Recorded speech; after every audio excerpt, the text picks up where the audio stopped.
What's up guys, Jim Collector here, back with another unboxing and review video, and today we have something a bit different. This will be my first ever recorded unboxing of an InArt figure, so really excited to get into this. This is Pennywise from It, a character I absolutely love, and I'm a big horror fan as well, so this is a big piece for me. So without further ado, let's get stuck in. Alright, so here we have the box art. So you've got a slip over sleeve with the fun colours on the, I really wanted to call that egg, but balloon. But you can see the red and then the kind of green colour over here. You flip it round to the sides. There's not much on the slip cover, but you can see it says Pennywise down the side here. And then InArt and various bits there. Then you've got the It logo as well as Pennywise along here, and just some more bits and pieces as well, and some Chinese lettering as well. And then InArt on the side. And that's pretty much all there is. So if we slide off this slip cover,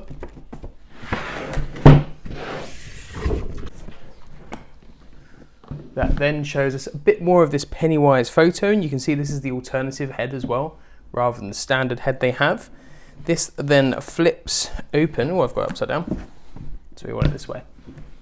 This flips open. We have this booklet. Now I'm not going to go through this because I think it's pretty much the same as what we had in the Joker. So you'll have like the thank you and then the very thick instruction manual here as well. So we'll skip this for now because we've seen this before. And if I flip this off, you can see we've got a lot of plastic to do on the first tray. So that'll be Pennywise, parts of his base as well, the balloon in here. And I believe if I lift this up, we have another part of the base. This really cool bit of artwork here that comes along with this release. This looks like a flight stand, not a flight stand. This is a pole. I'll figure out what this is for later. Interesting that the head sculpt seems to be quite far. These two poles must be part of the stand actually, my fault. And then in here we've got the two head sculpts, the rest of the base, and some more parts of the stand. So what we're going to do now, I believe that's everything. Let's have a look. Is that everything?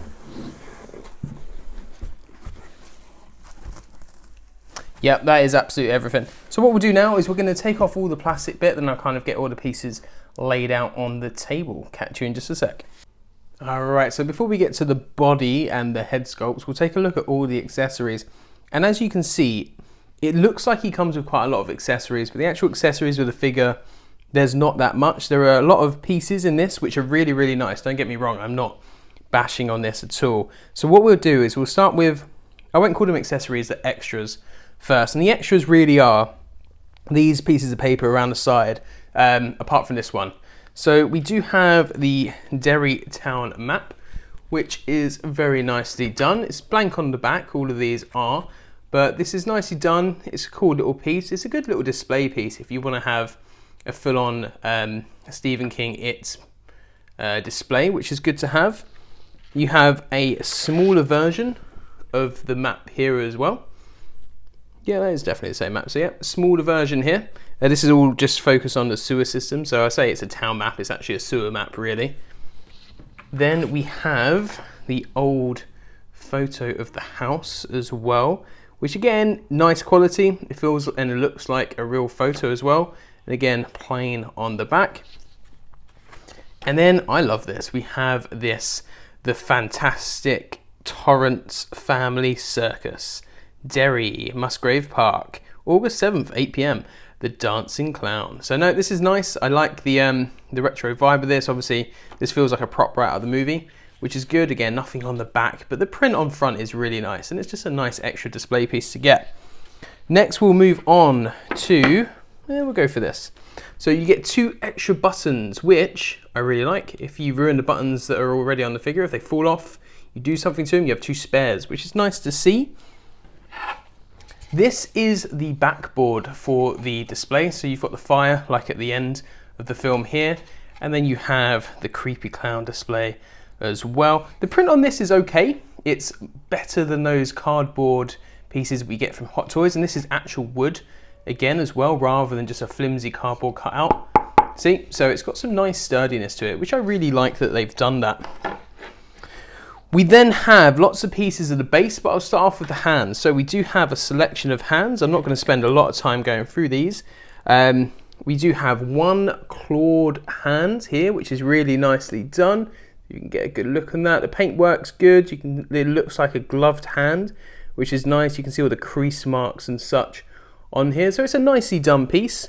And then you have an assortment of gloved hands as well. You've got two fisted, you've got one pointing, and you've got a couple of balloon holding hands as well. And these gloves are quite nicely done. They look like gloves. They almost look like fabric. The paint apps are fantastic. Pushing those to the sides, you do have Georgie's little boat. And now I may be expecting a lot out of InArt, but I'm a bit disappointed this isn't made out of real paper. It is plastic, but it's nicely done. Again, the detailing on there is really good. It does from far away look like paper rather than plastic. And so it looks a little bit better than the Hot Toys version. Right, we do then have the balloon, the infamous red balloon. Really nicely done. So you can see on the string here, it looks like it's actually tied on, which is a fantastic addition. And there isn't any obvious seam line on this as well, which is really nice. As you know, on the Hot Toys version, there is. I can see on mine some kind of paint. You won't be able to probably catch this on camera. Some defects to the paint. But other than that, this is really nicely done. And this feels like real string on the outside, or it's made from some sort of fabric material wrapped around a metal pole or of some sort. So yeah, nicely done. Next, we have all the pieces of the display base. Now this comes in lots of bits. We will put this together a little bit later, maybe on camera, maybe not, we will see. I might do that in a later section of the video, but you do have the display. Now this isn't made of wood. It's not, is it? No, it's not made of wood. This is made of plastic, which again, after the Joker base with the real wood, real metal, maybe a little bit disappointing, but nonetheless, it looks fantastic. It does look like proper wood. You can see it on the bottom. It's got Pennywise, InArt Warner Brothers, and then some bits and pieces there. The paint apps are incredible. Really nice kind of stained wood finish, and it's got some really solid weight to it as well.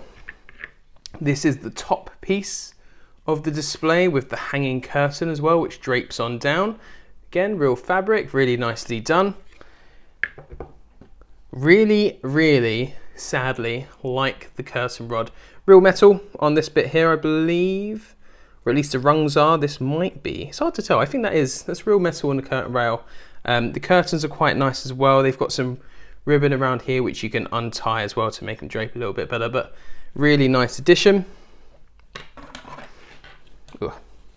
Two sides to the base. Again, they look absolutely fantastic, so I really like these. These will kind of slot in around the edges here, just like that, to kind of make the diorama base. Again, plastic, really well painted. The details on this are just gorgeous. And then these metal poles on either side are essentially there, I believe, to hold up the entire base. Just sticks in like that. So guys, that is all the accessories. What we're going to do now is we're going to get the body out, have a look at that, and then we're going to check out those head sculpts. All right, and here we have the body. So I wanted to focus on this before the head sculpts, and this body is absolutely fantastic. Now I did used to have the Hot Toys version, so I'm a bit sad I kind of don't have that to compare it to anymore, but this looked absolutely fantastic. You can see there's probably a bit of futzing I need to do in certain areas of this, which is probably just how it was posed away in storage, but you can see just little bits futzing around there. Really kind of fits this down and makes it look a lot better. Now the weathering and all the details on this coat are incredible. I really like the size of the shoulders, and it feels like proper ruffled fabric as well. So it looks brilliant. Now we were worried about this initially. I remember when this first came out, I've seen a few reviews by Will and the like. So just trying to sort out that little head bit there. So you can see it's obviously a magnetic connection. We were worried about this, it would look a bit too puffy, but no, I have to say, it looks perfect proportionally. I did watch some clips from the film. It has been a minute since I watched the film, and this looks pretty accurate to what we see there. I haven't got the best eye for detail, so I can't actually see anything massively inaccurate. It'll be interesting to see if someone like Dean Knight ever got this, so that he could kind of go through the detail on it, because that would be quite interesting to see. This is kind of irritating me here, that it's like puffed up a little bit. But again, I'm sure a little bit of messing around we might be able to fix that. But even this fabric looks so nice. You can see like the paintwork, how it's whiter on the outside, then kind of darker on the inside, because it's a really nice shading and a lot of authenticity of like age and grime as well. On the back, we've got the stripling all the way down here. There is a Velcro bit here, so you can access the body if you wanted to do any sort of modifications to it, I suppose. Again, all the fabric down here is really nicely done. It's just a really, really nicely done body, and you've got a good range of motion with it. It's a little bit stiffer on that side here. So the arms go up to about there. There is a double bend on the elbow, and you've got a good swivel through the shoulder as well. The body does a lot in terms of articulation, and I have to say, again, I'm going to compare this to the Hot Toys one because it makes sense, but their body was also equally fantastic. Nice ratchets on the shoulders there. But yeah, the Hot Toys body allowed for a lot of mobility. Good double bend on the knee there, so lots of movement. Legs go all the way out to the side pretty much. Yeah, lots of movement there. They come all the way forwards, and you can get into some gnarly sitting poses. So there's a lot that you can do with this guy. And look at the detail on those boots as well. Look how nice they look. They look like, obviously they're not, but they look like real leather boots where you can see all the creasings and stuff on there. The soles are unpainted, which, I don't know, am I going to say that's disappointing? I don't really know, because you're never going to see them, but really nicely done. And you've got little buttons on the shoes as well. So yeah, guys, that's it for the body. What we're going to do now is we're going to finally take a look at those head sculpts. Catch you in a sec. Alright, and there is head sculpt number 1. Keeping it on its kind of metallic silver base for now, but that looks absolutely gnarly. So you obviously got the hair here, and there is a lot of hairspray in it, because that is solid. Like, it's rooted hair, yes, but that is absolutely solid on there. And you can see obviously the different paint works as well. The creases and notches all in his head looks gross. So his eyes look horrifically realistic, which is absolutely creepy. You can pop the head off of this, which I will do now. That is then how you access the moving eye system in there. And you can see this headpiece on here as well. They have actually wrapped this in plastic, which is nice to see. So I'm just going to pop that back on. So yeah, really nice on the regular head sculpt. Really like the work on here. Stands out incredibly well, and is definitely a step above the Hot Toys one, although the Hot Toys one was fantastic as well, I have to admit. Now obviously the next one we're really excited about, and it's also the creepiest, so let's check that out. Alright, and here is this absolutely evil, horrifically nightmare-inducing head sculpt that they've included, and I'm really glad that they included this one. That devilish smile, the gruesome teeth as well, absolutely horrific.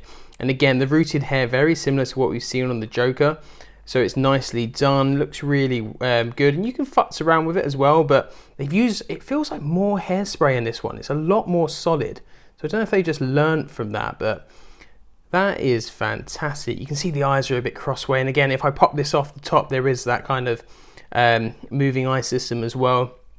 But yeah, that is fantastic. All the details on that cracked up forehead, horrific. The paint apps on the nose, the stark white of the face itself. It looks incredible. Absolutely blown away by this. Really, really well done from InArt. Okay, guys, so that is it for the unboxing segment. What we're going to do now is we're going to get a few poses up on our display, and we'll see what you can kind of pull off of this dude. Catch you in a bit. Okay, so here we have pose number 1. And guys, what a fun figure this is to play around with. You can do so much with this, and he looks super menacing all the time. So obviously I've got the alternate head sculpt on this, with his hands splayed out to the side as well. You can see the balloon. I've attached the balloon in the background. Need to adjust the stem a little bit there because it's kind of poking out. But as a piece, this displays so nicely, and it looks horrific. My partner absolutely hates this piece. She really does. So here we have pose number 2. I've got him displayed with the original head sculpt. I'll call it the original, and also the balloon as well. This is a really nice pose. I actually like this more than I thought I would. I thought I'd go exclusively with the creepy head sculpts, but well, you know, the other creepy head sculpts, but I really like how this pose as well. And again, you can do so much with this piece. It looks fantastic. So now we're going to head on to pose number 3. And with pose 3, we've gone on for my version of Pennywise the Dancing Clown. So obviously there are magnets in the base, so I'm actually quite happy I managed to pull this off. And this is proof that they have improved their magnets, because he's held, and I've had him like this for a good 5 days now, and he's stayed exactly just in this position. He hasn't fallen over once. And I'm really happy you can get into this. I was worried the magnets would kind of limit posing like they do with the Joker figure, but in this case, no. So guys, without further ado, I'm going to give this one a score, and my score for this is a solid 9 out of 10. Really, really happy with what InArt have done with this figure, especially considering it's such a, I don't want to say low interest, but a niche character. So yeah, definitely a 9 out of 10, and I can't wait to see what InArt brings next. Thanks for watching guys, catch you in another video.